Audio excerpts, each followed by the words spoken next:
The Capitals make it to two in a row. Your Locked On Capitals, your daily podcast on the Washington Capitals. Part of the Locked On Podcast Network. Your team every day.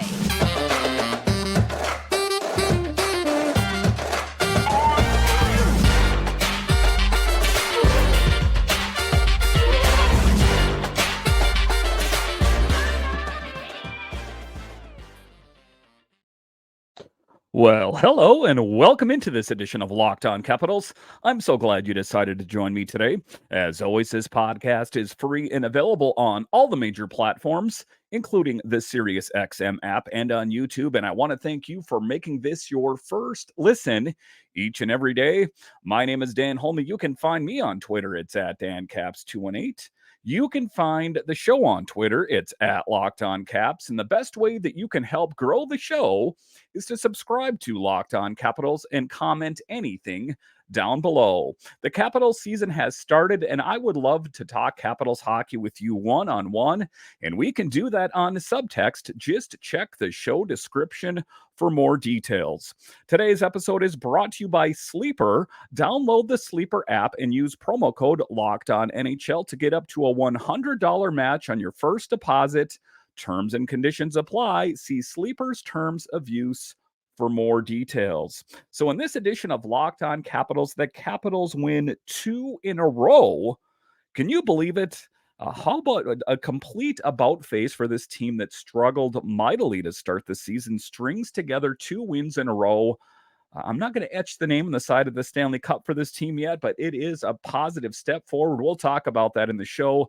A little bit later, we will talk about what's next for the Capitals as they take on the San Jose Sharks. I'll also talk about the status of some injured players.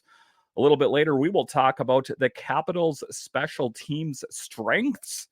That was one of their weaknesses. How did that change? We'll talk about that. But just to get it going here, your Washington Capitals take down the Minnesota Wild. Took the shootout, but they ended up picking up the win. And it feels good for them to string together 2 wins in a row here. They take them down 3-2 again in the shootout. John Carlson seals the deal for the Capitals. But just a great evening for the Caps. You know, it wasn't the best game that they've ever played, but it was a battle out there, a back and forth. And ultimately, the Capitals were the victors. That is what is important, and that's what's to feel good about as we head into this weekend is 2 big wins for this team that struggled mightily. And what do I think is going on now?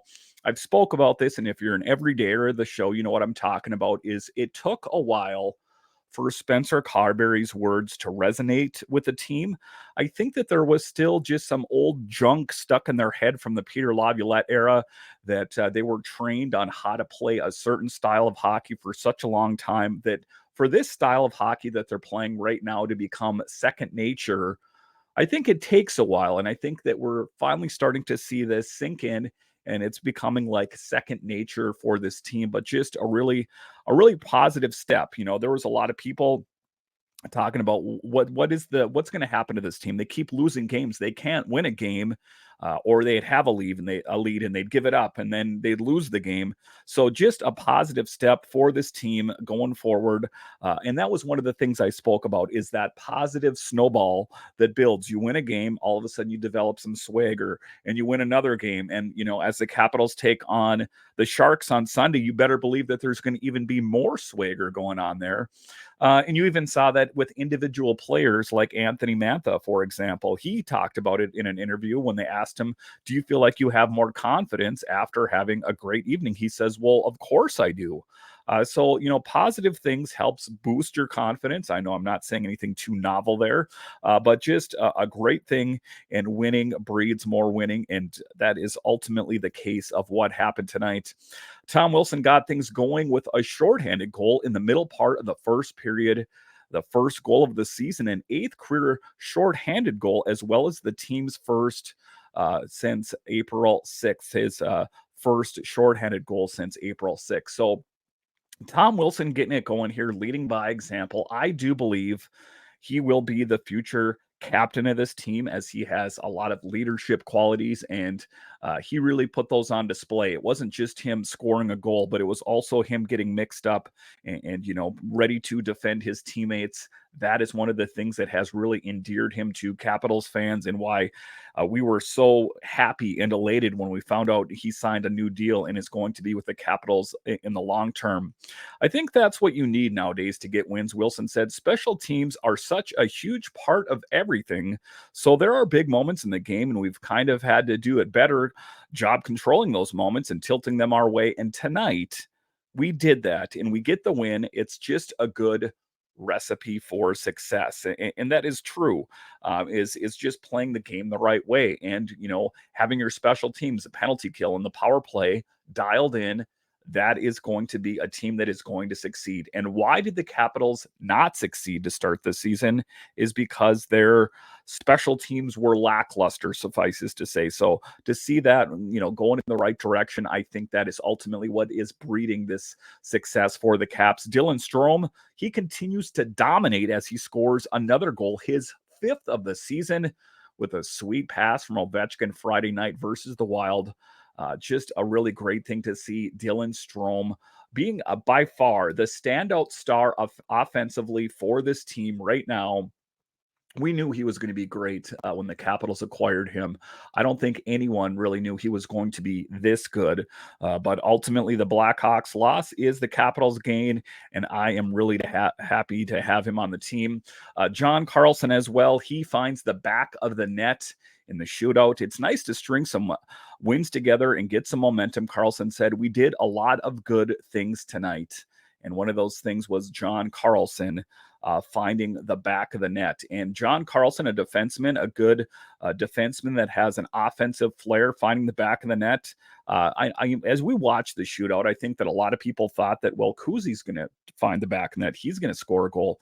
Not the case. He had the slow entry and still no dice. Marc-Andre Fleury, he was wise to it. I think that he had heard it there. I think that Evgeny Kuznetsov has gained a bit of a reputation around the NHL as to what he does in the shootout. So I think that Andre Fleury was prepared. So it's interesting to see Marc-Andre Fleury out there, an arch nemesis, I guess I would say, the Capitals, if we want to go all the way back to the Penguins.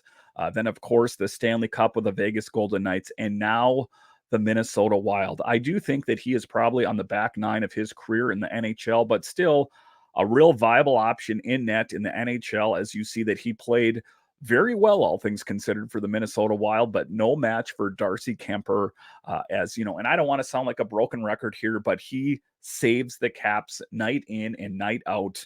And some people say, well, he's the goalie. Of course he stops goals. That's not what I'm talking about. It's him stopping a lot of high danger opportunities. And just to take a look at the shot disparity here, the Minnesota Wild outshot the Capitals 41-33. So Darcy Kuemper was tasked with making some big saves out there, suffices to say. And ultimately, again, if he was anything less of a goalie, I think the Capitals would have lost the game, as he saves 39 of 41. So Darcy Kuemper, the one thing that I love about this team is it's Darcy Kuemper, it's Charlie Lindgren, and we saw Hunter Shepard. The Capitals always have excellent net minding. I mean, I can't really recollect a time where that was one of their deficiencies that just really held it down very well. But just taking a look at the players that are contributing out there, of course, and it wasn't just him. TJ Oshie, 5 shots on net. Sonny Milano, 4. And then Evgeny Kuznetsov, 5. So, and that's part of the battle out there, right? Is just to get those shots on goal.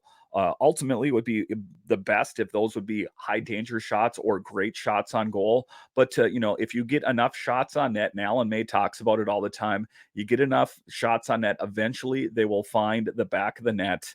And that is what the Capitals did tonight, as they just really nailed it down with a big victory. And, one of the steps for this season was not to even get a win. I mean, it felt so good in the last game just to get a win, period. That to get 2 of them in a row, I know it had to take the shootout, but I'm not going to, dwell on that. A win is a win, and ultimately a good feeling for the Capitals and building blocks for them as they go forward. All right, so coming up here after the break, we will talk about the strengths of the special teams. Can you believe I'm talking about the strengths, a total about face for this team? I'll talk about that coming up.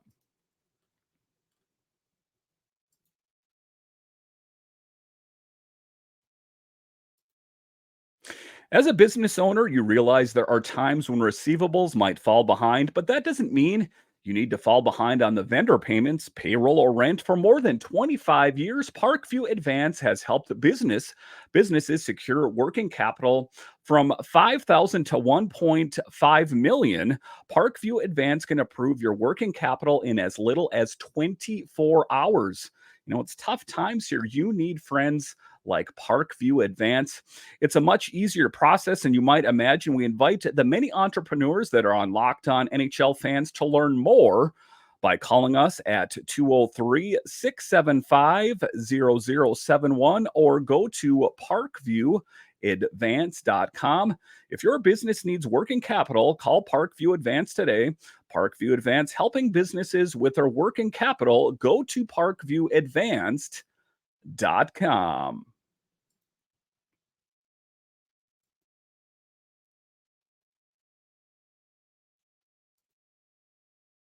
There's a lot of uncertainty in the world right now, and it's important to be prepared. There's unrest in the Middle East, fires in Hawaii, hurricanes and tornadoes in Florida, earthquakes, and more. These can lead to supply chain shortages for medications or the inability to get medications in a timely manner. The Jace case is a personalized emergency medical kit that contains 5 essential antibiotics that treat the most common and deadly bacterial infections. You can also customize your Jace case and add additional life saving medications based on your unique needs. Let's face it, this world here throws us a lot of uncertainties. You need one certainty. That is why you need Jace Medical.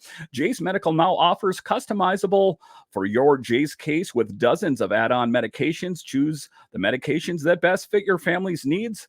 Jace is continually working to expand their medication offerings. In those recent efforts, they have added many different medicines to help your family needs. So go to jacemedical.com and enter code locked on at checkout for a $20 discount on your order. That's promo code locked on at jasemedical.com.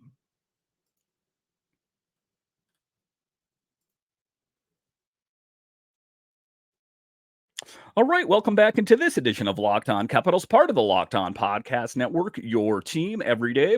Make sure and subscribe or follow Locked On Capitals wherever you find your podcasts and on YouTube. The hockey season is here, and I've got you guys covered. So subscribe or follow Locked On Capitals today.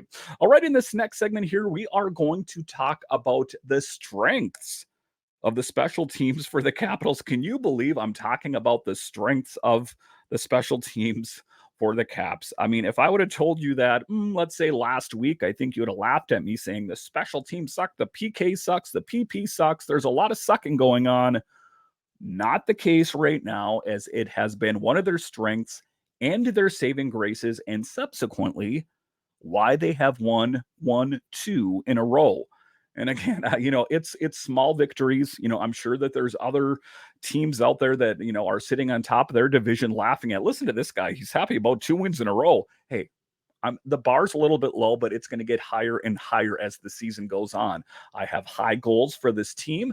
I want to see them climb up the standings. And the only way they're going to be able to do that is by continuing to win games. And if they have special teams as one of their strengths in their tool set, I think that good things will follow for this team. They just need to follow Spencer Carberry's systems, and I think that it will be going very well for this team. Special teams for the Caps have struggled this season. That changed tonight in Minnesota. This team is still implementing Spencer Carberry and his assistant systems. I sometimes think the old way of doing things seeps in from time to time. That's one of the things I talked about off the top of the show is you get ingrained in your brain one way of doing things. Sometimes it's hard to change things. And maybe you even know that in your 9 to 5 job out there where, you've done one thing on a certain set of software or, whatever your kind of job is that you do. And then all of a sudden they're like, well, we have a completely different type of software. People will sometimes struggle in their head and think back to the old software and go, geez, why did we change this? The other way was so much easier. until they find out that it was just they weren't familiar with the new programming. And once they were familiar with it, good things happened. I think the same thing is going on with the Capitals here. They still have a lot of that old cobwebs in there with Peter Laviolette systems in there, Blaine Forsyth, that kind of thing. You need to blow that out of your ears and just let these new systems in. And I think that is why good things are following. They're putting faith in the system and good things will happen. I mean, Spencer Carberry, they didn't just grab his name out of a hat and say, hey, this guy, he seems like he'd be pretty good. No, he's got the track record. He's got the resume. He's killed it at every single stop that he's made. Just believe in him. And I think the Capitals players are now, and that is why they're excelling. Just for continuity sake here, and to remind everyone here, he ran the number 2 power play in the entire NHL last season. So the guy I think he knows what he's doing. The Caps have now scored on the power play in 3 straight games after starting the season 0 for 15 on the power play. My, how times have changed. That's what I'm talking about. Up here recently, special teams being the strength of this team. I mean, they were 0 for 15 and now have scored on the power play in 3 straight games. I think they're buying into the system, and I think good things are following. The PK was perfect the last 2 games and about face from the start of the season. So PP and PK all working well. Special teams dialed in. The Capitals drinking the Kool-Aid. The fans drinking the Kool-Aid. And I think that we can stop talking about, Capital One Arena not being filled up. I think there was some reluctance there from the fans about what kind of product was going to be on the ice. Mark it down in your book right here if you're still using a book. That the fans will come. If the Capitals continue to win games, build it, they will come. I think if the Capitals continue to build success, the fans will come. I know they will. I don't think that the Capitals fans just gave up on them, but it's interesting when you buy into the systems, how well things work. Spencer Carberry knows what he's doing. His assistants know what they're doing, and they're reaping the rewards of it right now as they've strung together 2 really great wins. Again, not handy wins, but a win is a win, and I'll take it at this point. And ultimately, I don't really want a game on a regular basis, it was just a blowout. I mean, that's a good feeling that your team is that dominant, but I almost like a battle. I like a battle where it's a back and forth because it really puts your team through its paces and you can see, what they're ultimately made of. If you're in a game and you're just a decisive winner or a decisive loser, I mean, that speaks strongly of your team, either for the good or the bad, but a team that can battle and fight and have a lead, give up a lead, and fight back in like the last game against New Jersey, just claw their way back in it. That speaks volumes about a team far more, in my opinion, than a team that can just blow it out every day, whether it's in the win column or the loss column. A team that's in it, they'll give up a lead and then get back into it. Sometimes you see that in boxing and fighting where a guy's ahead and then all of a sudden the other guy gets on top of him and he's ready to pass out. And then he gets his second win and comes in there and just knocks him out. That speaks a lot about the guy that almost got knocked out, that he was able to fight his way back in there. Same thing goes for the Capitals, the New Jersey game in particular, and the game tonight as well. As the Capitals, the score went back and forth there a little bit, but they didn't give up. And that is the biggest difference that I notice about this team right now, especially these last 2 games here, is they're not giving up. They're like, okay, we're up against it. We're going to fight. Let's face it, that game against New Jersey when they were up 3-0 and then all of a sudden they were down 4-3, it would have been easy to just give up. Because one of the things I talk about in the show is projecting failure. You got to stop that. And I think that's ultimately the thing that's going on. Also projecting success. You saw that tonight. That's what the swagger is from. It's smiling from the inside. They call that, where good things happen because you're feeling good. It's easy to get down in the dumps, but the Capitals are playing well, and I think good things will follow. The good news is they're playing the San Jose Sharks next, who aren't the greatest hockey team in the NHL. Again, I like to see a team beat really good teams, but I'll take this game as well to see what they have in the tank. The one thing the Capitals don't want to fall into is a trap game. I think with the strengths of their special teams, the PK, the PP, I think it's putting them in a good position to make it 3 in a row. I really do believe it. All right, so coming up here after the break, we will talk about what's next for the Capitals and an update on some injured players. I'll talk about that straight ahead.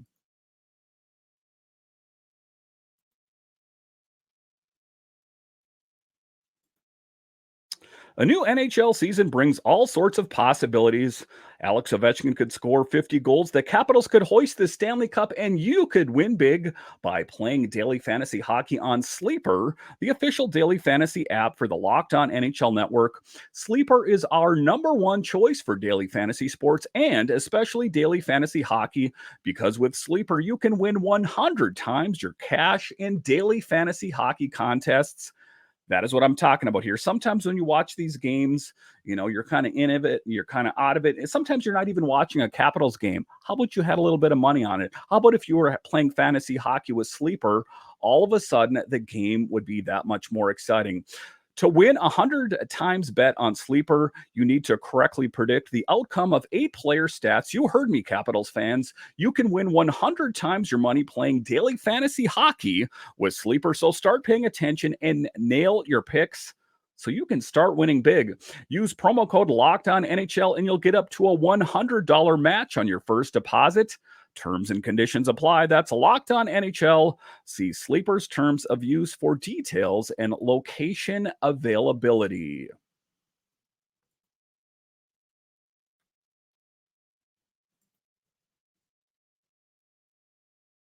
All right, welcome back into this edition of Locked On Capitals, part of the Locked On Podcast Network, your team every day.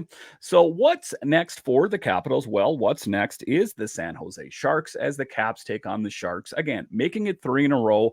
Continue with the positivity, continue with the strengths of the PP, the special teams, and good things will follow. Like I talked about in the second segment, I do think the Capitals have what it takes as long as they keep following the script that Spencer Carberry has laid out for them. Spencer Carberry says Max Pacioretty is expected to start skating sooner rather than later as he works his way back from his second torn Achilles in a span of 5 months. It will be the first time he's taken on the ice since his injury. So a bit of a gamble for the Capitals. We all know that. 2 seasons in a row, he had Achilles issues. That's a big deal. A lot of players don't come back from that and play very well. I've seen some NFL players return from it with good results. Shaq Barrett comes to mind. If you've heard of the Buccaneers, he came back and still has that explosiveness. But it's not the case for everyone. And the fact that it happened to him 2 years in a row has me a bit worried. So why did the Capitals pursue Max Pacioretty in the first place? 6 times in his career, he has scored 30 goals. Subsequently, he's also had 2 seasons in a row that, greatly reduced his playing time because of those Achilles issues. But the only reason that the Capitals were even able to get him in the first place was because of those issues. They got him for $2 million plus $2 million more in incentives. There is no way he would have come that cheap if he never had any Achilles issues. We know that the Capitals were up against it as far as the salary cap is concerned, so he would have far exceeded that. But it's a worthwhile gamble, and this team is humming along really well. The difficult position for the Capitals right now, who comes out of the lineup to accommodate Max Pacioretty? It's a tough question. There are some weaknesses down. Anthony Mantha has been playing a little bit better as of late, but then you look at some players that have kind of gone back and forth. Matthew Phillips, let's face it, we were all drinking the Matthew Phillips Kool-Aid, and he has slowed down a little bit. And so it's hard to say. Maybe they're going to plug him in and just see who's going to. Maybe they'll cycle through different players to see ultimately where he is going to fit. But it is a difficult position for the Capitals to be in. Just taking a look at the score sheet for tonight, Alexi Protas, 5:21 of ice time. Definitely not a lot of faith in him. He didn't really show up on the score sheet. It seems like Alexi Protas was limited in this game, Matthew Phillips and Alexi Protas in the previous game. So there are some players that are kind of on the bubble that we can say out there. So that is one of the things to keep an eye on. I don't think that, Max Pacioretty would be a good, fourth line guy. I have higher hopes for him. I've set the bar higher for him than that. But in any event, it is going to be interesting to see where he fits and what kind of production they can get from out of him. So what is one of the things that we know for sure is they said he was going to be back in November absolute worst case scenario, December. So I think that we can plan on seeing him on the team here, I would say in November, if he's taken to the ice for the first time, unless there's some major setback, like he goes on and like, whoa, I'm not ready to go yet, guys. Then I think that we will see him. It'll be interesting to see, what happens. If we remember the Capitals last season, the team was playing well in December, and we're like, all we need is Backstrom and Wilson to come back. Backstrom and Wilson came back, and all of a sudden the chemistry got mixed up. The pH balance got mixed up. And all of a sudden the Capitals started losing. So it's interesting to see if you insert a player like Max Pacioretty, how he will gel with the other players on the team. To a certain extent, if they're going along really well, it's kind of hard. You're like, maybe we should just wait a little bit. Say they go on this long winning streak here, and we're going to put in this unproven commodity. Sometimes that's a little bit of a harder sell. I don't want to get ahead of myself, but it'll be interesting to see what ultimately they have in Max Pacioretty. Charlie Lindgren took a big step forward as he took part in the full morning skate before the game against the Wild and appeared to be in good spirits, according to Tarek El-Bashir. Lindgren upper body continues to make great progress, but will not dress versus Minnesota. Expect Kuemper to start as he did, and Shepherd backed up. I like Shepherd, and it's still my belief that they have a viable option. If there's ever a team pursuing us for a goalie, I would be willing to part with Charlie Lindgren in favor of Hunter Shepherd. I have that kind of faith in him, and I don't want to disparage Charlie Lindgren, but if we could get a really good return, I'd be all about that. Because what is one of the things that we know? There is a log jam at two different spots. Position wise, I would say goalies. We have goalies for days, and ultimately there's not enough room for all of them. I know that we have an AHL affiliate and an ECHL affiliate, but with that said, the above all end all is one day for these players to be on the big team, the Capitals, and there are a lot of different options. The other positions as well would be defensively. There's a logjam with defensive players, blue liners as well. So you almost have to kind of start looking at expendable pieces. There's just too many of one player for a certain position that some of them are going to be expendable, So I think the Capitals are going to come to terms with that. What is one of the things that we know is Hunter Shepherd signed a new deal in the off season, so he seems to be locked up here. So I think, it's kind of crazy. Widen the lens a little bit here. We can still bolster this team. They're playing pretty well. They won 2 in a row. I'm not going to anoint them the Metro winners as of yet here, but a small tweak here or there could be exactly what the doctor ordered. So if you can, have an expendable piece, then do it. Because, oftentimes people say, well, I don't want to trade Backstrom. I don't want to trade Oshie or John Carlson. Good. Then don't trade them. I think that, take a look at the positions that you have on your team that you have an abundance of goalies and blue liners and figure out which ones you want to keep and which ones you want to part with and get a big return. Never make a trade for trade's sake. But if you could upgrade somewhere on this team, then I'm all about it. If you have an abundance of goalies, then trade one of them and get, potentially a better forward or, whatever the case may be. Wherever your position of need is, that's where the Capitals are at right now. They're good. I still think they could tweak a couple things, maybe get, a new player in here, some fresh blood, and really take this team over the top. I don't want a meh Capitals. I want a great Capitals. I want a Stanley Cup contending Capitals. And I think as fans, you do as well. I don't think that you want to settle for mediocrity like, oh, great. We made it to the wild card spot. We backed into victory. We just barely went over the top to get into the playoffs. That's not what I want. I remember the President's Trophy winning years where this team was just lauded as one of the best in the NHL. I think it's been a bit of falling from grace here for this Capitals team, and I want to see it return to its former glory. And I think with a couple tweaks here and there, I think it's attainable. They just have to, I think, pursue some of these things and not be content that you won 2 in a row. All right, I want to thank you for joining me on this edition of Locked On Capitals, your only daily year-round podcast covering the Washington Capitals. I want to thank all of you that listen or view this on a daily basis. You are what makes this successful, and I have you to thank. Are you a fan of other DC sports? Well, Locked On has got you covered. We have Locked On Nationals, Commanders, Wizards. So no matter what major DC sport it is, Locked On has got you covered. Not to mention, if you are a fan of the NHL at large, there is Locked On NHL available wherever you find your podcasts. and on YouTube. All right, once again, I want to thank you for joining me on this edition of Locked On Capitals, part of the Locked On Podcast Network, your team every day. My name is Dan Holme, and I'll talk to you again next time.